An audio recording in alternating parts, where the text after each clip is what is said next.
un des rares groupes à avoir autant de membres dans cette discipline.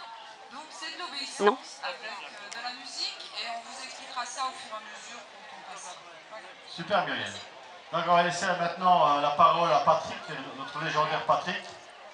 Oui, bonjour, je suis Patrick, directeur de l'Esclave Sarrebourg et depuis l'arrondissement. Nous accueillons environ 500 animaux par an, principalement bien sûr chiens et chats, mais chevaux, chèvres, des animaux un peu sauvages, demi-sauvages, qu'on soit à gauche, à droite.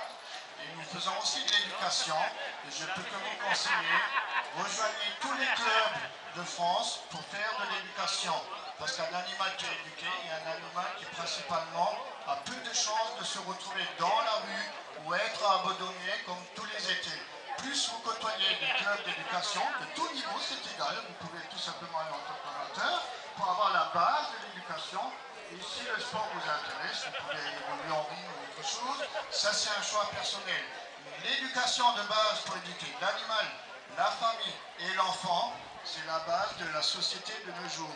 Et merci à tous d'être là.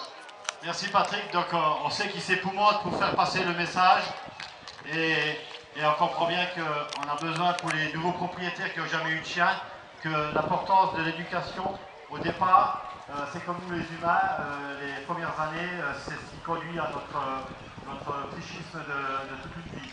Donc pour les animaux c'est exactement pareil. Donc il faut les formater, le maître et le chien dès le départ, comme ça les mauvaises habitudes disparaissent ou n'apparaissent jamais. Voilà pour la partie de présentation des clubs. On va démarrer assez rapidement les animations, en sachant, pour ceux qui ont consulté les plannings au niveau des animations, qu'on a inversé dès le départ deux animations. Connaître son chien.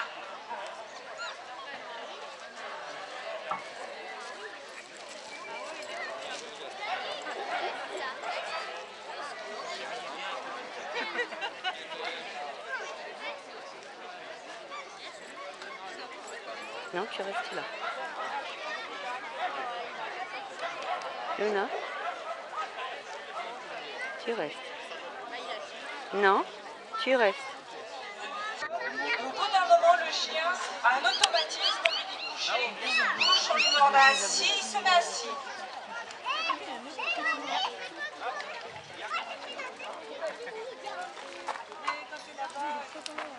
Alors ce qu'on demande aussi, c'est de jouer avec le maître. Alors il faut un jouet. Voilà. Et ça c'est pour développer la complicité entre le maître et le chien. Parce que lorsqu'on fait une discipline, on n'a pas toujours forcément des friandises dans la poche, parce que dans certaines disciplines, c'est interdit. Donc on sort le jouet et on récompense le chien avec le jouet. Et comme vous voyez, il y a certains chiens qui sont gaga avec leur jouet.